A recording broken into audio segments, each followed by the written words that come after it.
bloody fantastic. Hello everyone, my name is Goodboy and welcome to a video on how to counterpick Ursa.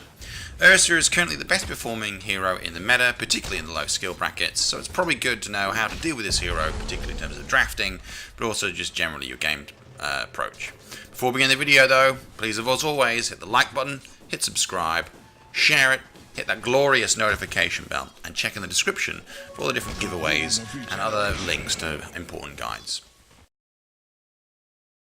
So first off, let's look at his strength. One of the most ridiculous things about Ursa is insane physical damage that he does.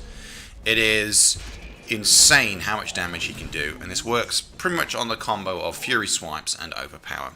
Fury Swipes, the more that they stack, the more damage you take. This is why Ursa is actually very effective at taking down Roshan pretty easily. Although sometimes not as easy as you'd think, but nonetheless, he can easily 1v1 Roshan with some meaningful levels, particularly once he's got his level 6 and his all-important Morbid Mass giving him lifesteal on his attacks. That being said, you still have to pace yourself and get your timings right, otherwise Roshan will wreck you. So, but those are the two kind of big things that stand out for him. Both his physical, ridiculous physical damage and the rapid succession in which he can deal with it. He can burst you with it. He can take Roshan meaningfully, and lastly, he's a very strong laning hero. Reasonably durable, reasonably tanky, and if you make any mistake at all, he'll kill you. So, typically we see Ursa perform exceptionally well in the laning phase and in the mid game, but towards the end of the game, it's not uncommon for Ursa to go completely off the boil and lose. And I regularly hear pro players tell me how they went, 20 and 0 in the first 20 minutes of the game, whatever, and then lost 2 team fights and then lost the game. So there are definitely scaling issues into the late game, and Ursa's strength, his power as it were, is being able to do that as much damage as possible to end the game as quickly as possible in the early to mid game. But if you can stall him to the late game, the chances are he'll go off the boil and you might win. So that's his strengths. Now let's look at his weaknesses. So first major weakness is that he has no meaningful disable. Yes, fine, he has Earth Shock, which kind of slows in an AoE, but actually it's a pretty weak disable, and it's hard to get the benefit of it. And because you're focusing on leveling up Fury Swipes and Overpower, this ability often gets neglected, or you only get one level in it, and so it just doesn't work that well. So it can be very hard for him to chase down certain heroes. The other thing as well is that he hates slow. He's a very kiteable hero, desperately needs a Blink Dagger or some other mobility item that helps him chase down his targets, although Blink Dagger usually is the best. So it is pretty easy to slow the guy down and then wreck his ability. Remember, if Ursa isn't next to you, he can't hurt you, so that's definitely something. The other problem as well with him is that he only really does physical damage, so if you have somebody with a high physical damage resist, then Ursa's going to struggle. So taking into account the strengths and weaknesses of Ursa, you can kind of work out who's going to be strong against and who's going to be weak against. So let's look at first off who he's strong against. Now the major category that Ursa is devastating against is any meaningfully tanky hero that doesn't have like a great escape. So these are heroes like Underlord, Tidehunter, Pudge, and Timbersaw. Timbersaw, for example, has reactive armor. The idea is that when he gets attacked, he becomes stronger, but with Fury Swipes, that is irrelevant. And so he'll just continue to deal more and more damage to Timbersaw, and the slight benefit that he gets becomes irrelevant. Similar story for Pudge, and again, the other tanky heroes. Now, the other category of hero that he does exceptionally well against is heroes he can outfight, and typically these are heroes that also usually have spell immunity, but not always. So, Legion Commander is going to really struggle to win a duel against Ursa. That continuous back and forth, Ursa will just stack those Fury Swipes, and Legion Commander, on average, will die. Especially if you can pop your Enrage before when that Legion Commander surprises you with a duel. So that's a big one there. Lifestealer is the other big counter as well. Bearing in mind, of course, how popular Lifestealer is in the current meta, you can imagine just how easy it is for him to trash the hero. And then finally, Juggernaut. Similar kind of story. Juggernaut isn't amazingly tanky, and while he does have pretty decent armor, Ursa can very comfortably rip the guy's head off, and he doesn't care about magic immunity. So you can forget about Blade Fury being an issue. So with those kind of things in mind, you can kind of imagine great laning phases and drafting is that if you see a Juggernaut or a Lifestealer, particularly in the safe lane, putting Ursa in the off lane to counter them is going to work really well.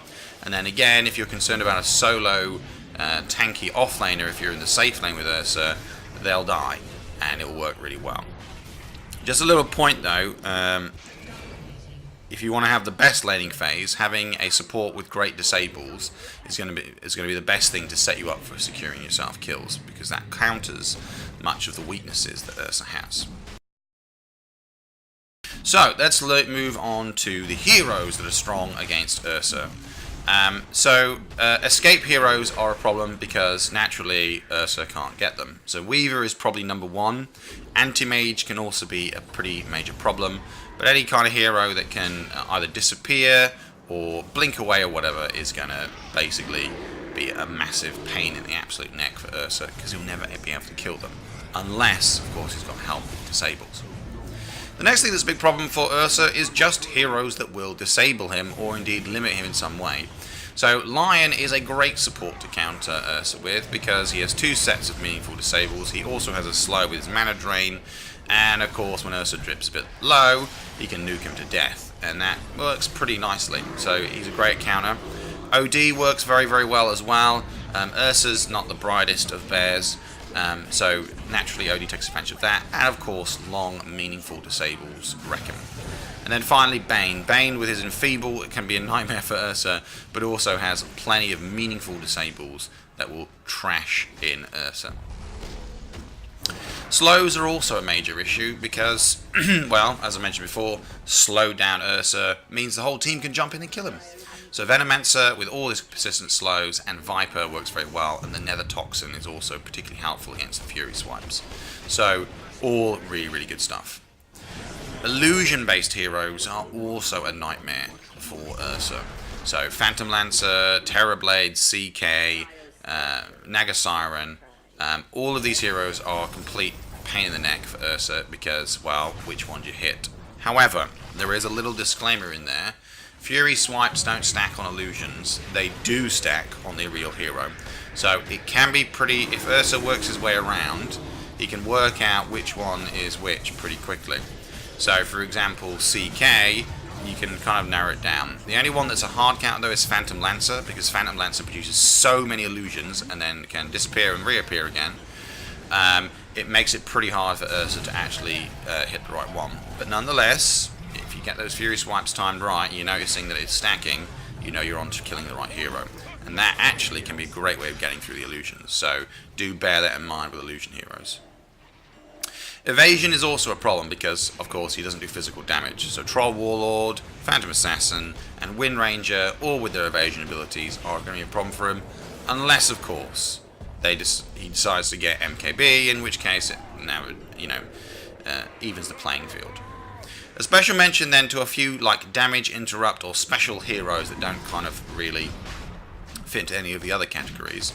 So Templar Assassin works pretty nicely. She does have Refraction, and while Refraction can be easily broken down with Overpower, because Ursa misses 4 or 5 of his would-be swipes, TA has bought more time. She can turn herself invisible, temporarily of course, which is a type of escape, although admittedly if you carry Dust with you that works nicely. But it's actually her slow abilities from her Sonic Traps and the fact that she can put them in the Roshan pit so we always know when Ursa's in there works insanely well. Razor is the other good one as well. Razor doesn't care about BKB at all and will steal all of Ursa's damage, making him useless, and then beat him to death with his own damage. Razor is exceptionally strong against Ursa, and so is definitely worth having a look at. Other abilities, including his passive, also can work pretty nicely against Ursa as well. So, very, very good counter. Finally, let's talk about counter items that kind of follow on in the same lane. So let's say you've not gone for any of the counters for Ursa or any of them that fall into those categories. There are still itemizations that work pretty well. So if you're a support, a Ghost Scepter works really well because, well, Ursa can't do anything to you while it's active. If you are more of a, like a carry, as it were, Heaven's Hailbard can work pretty nicely because, again, you can stop Ursa from physically attacking you. And Scythe of Vice, if you're a sort of a late game, more intelligence-based carry, is an excellent disable that will also shut down Ursa. In terms of escape, Glimmer Cape, Silver Edge, or Shadow Blade can work pretty nicely. Force Staff also can work very well as an escape item. Usually Ursa jumps on you, so blinking out becomes impossible, but a Force Staff will take you meaningfully out of his way, and if you can either slow him down or run away really quickly, that usually works. And then finally, physical damage resist of any kind, so Assault Cuirass giving you massive armor, same thing with Shiva's Guard, and of course Solar Crest. All good protection items that work very, very nicely. Meta right now, what you should look out for and draft into and not draft into, well, there are several. So Pudge is very, very popular right now, which is great because Ursa will rip his head off. However, this next most popular hero to be picked is Lion. Lion is an incredibly popular support right now, and that's a bad one to be picked into. So banning Lion if you're playing Ursa, or picking Lion if you see an Ursa on the enemy team, is a great idea. Phantom Assassin remains popular. Again, another pretty good counter to Ursa because he'll struggle to hit her. So definitely good one there, good little counter. But then you see Juggernaut coming in as the 4th most picked hero, and that's a good counter for Ursa to deal with. Invoker can definitely be a counter to Ursa, but also can get caught out by Ursa as well. Generally, Invoker has the upper hand, so better to avoid that one. Similar story for Sniper. Sniper, again, very good at kiting Ursa and keeping his distance. So looking out for that hero can be a problem. Other popular heroes, though, include Legion Commander and Lifestealer, both of whom will really struggle against Ursa. So, as you can see, it's kind of like a mixed meta, as it were. It always is. But Lion, Phantom Assassin, Invoker, and Sniper are probably the big 4 you want to avoid. And then if you see plenty of Pudges, Juggernauts, Legion Commanders, and Lifestealers, definitely want to pick yourself an Ursa into those. Everybody, thank you so much for watching. Please, as always, hit the like button, subscribe, share the video, hit that glorious notification bell, and, of course, check in the description below for important links to all kinds of helpful resources that will help you get better at Dota, and, of course, Arcana giveaways. Thank you so much for watching, and goodbye.